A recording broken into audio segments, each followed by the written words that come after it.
आजकल जैसे देखो उसे बहुत जल्दी गुस्सा आ जाता है। कुछ लोग तो ये शिकायत करते हैं कि हमें ना चाहते हुए भी गुस्सा आ जाता है। शांत रहने के हमारे प्रयासों पर क्रोध भारी पड़ जाता है। फिर भी कुछ धीर गंभीर समझदार लोग अपने क्रोध पर काफी हद तक नियंत्रण पा लेते हैं। इनके सामने सवाल खड़ा होता है कि हमने तो अपने क्रोध पर नियंत्रण पा लिया, लेकिन जब सामने वाला क्रोध करे तब हम कैसे स्वयं को नियंत्रित रखें। सामान्यतः क्रोध तब आता है जब जैसा हमने चाहा वैसा काम नहीं हुआ, अथवा अपनी पसंद और उम्मीद के विपरीत यदि कोई कार्य हो तो हमें सामने वाले पर क्रोध आ जाता है। आप घर पर हों या बाहर, अपने कार्यस्थल पर हों, कोई आप पर क्रोध कर रहा हो तो जो आदमी क्रोध कर रहा है उसके सामने की स्थितियों को हटाएं और क्रोध करने वाले आदमी के पीछे कुछ अज्ञात कारण हैं, उन्हें देखें। हो सकता है कि घर से लड़कर आया हो, अथवा परिवार में मतभेद हुआ हो, बच्चों से संबंधित कोई परेशानी हो, तब व्यक्ति कार्यस्थल पर भड़क जाता है। कभी कभी इसका उल्टा भी होता है। परेशानी कार्यस्थल पर होती है, भड़ास घर पर निकलती है गुस्से के रूप में। अच्छा होगा यदि गुस्से के पीछे का कारण ज्ञात कर खुद को समझाएं कि ये जो उबल रहा है गुस्से में हुआ है। वास्तव में व्यक्ति जब परेशानी में हो तो खुद को अकेला महसूस करता है एवं घबरा जाता है। जब उसे कुछ समाधान समझ में नहीं आता तो गुस्सा करके वो सबका ध्यान अपनी ओर आकर्षित करने की चेष्टा करता है। वास्तव में क्रोध क्रिया नहीं प्रतिक्रिया है। जब दूसरा क्रोध कर रहा हो तो उसके क्रोध से स्वयं को नियंत्रित करने का एक ही तरीका है, वो है क्रोध के पीछे छिपे अज्ञात कारण को पकड़ा जाए तथा स्वयं के पास ज्ञात ऊर्जा को क्रोध के रूप में प्रकट न करके क्रोध के कारण को नष्ट किया जाए।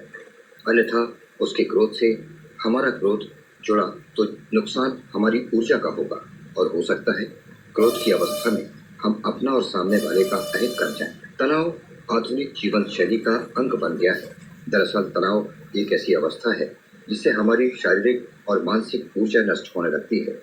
मानव जीवन असीम ऊर्जा का भंडार है। ये ऊर्जा क्रोध के कारण नकारात्मक चीजों में खपने लगती है तथा रचनात्मकता के लिए ऊर्जा कम पड़ जाती है, जिससे तनाव पैदा होता है। इस तरह तनाव के लिए हम स्वयं दोषी हैं। यदि ऊर्जा का संतुलन, नियमन एवं संयोजन होने लगे तो भी तनाव नहीं रहेगा। ऐसा नहीं है कि क्रोध से हमेशा हानि या अहित ही होता है। इतिहास में कई उदाहरण ऐसे भी हैं जहाँ क्रोध से बड़ी बड़ी समस्याओं के समाधान, आविष्कार, अनुसंधान तथा कई रचनात्मक कार्य भी हुए। एक बार गांधी जी से एक कार्यकर्ता ने पूछा, बाबू, मैं बहुत जल्दी क्रोधित हो जाता हूँ। कई बार इस हेतु मुझे ग्लानि भी होती है, परंतु क्या करूँ? इस पर मेरा कोई वश नहीं है। क्या करूँ समझ में नहीं आता। इससे छुटकारा पाने का कोई उपाय बताइए। गांधी जी मुस्कुराए, फिर बोले, ये तो विचित्र बात है। अच्छा, जरा अभी क्रोध करके दिखाओ। तब कार्यकर्ता बोला, अभी तो मैं ऐसा नहीं कर सकता, पर क्रोध तो अचानक आता है और थोड़ी देर में चला भी जाता है। तब गांधी जी ने समझाते हुए कहा, क्रोध तुम्हारी प्रकृति नहीं है। अगर ये तुम्हारे स्वभाव का अंग होता तो तुम आसानी से अभी क्रोधित होकर दिखा देते। अब तुम ही बताओ, जो चीज तुम्हारी है ही नहीं उसे तुम अपने ऊपर हावी क्यों होने देते हो? कार्यकर्ता की बात समझ में आ गई। अब जब भी उसे क्रोध आता, गांधी जी की बात याद करते ही उसका क्रोध हवा हो जाता।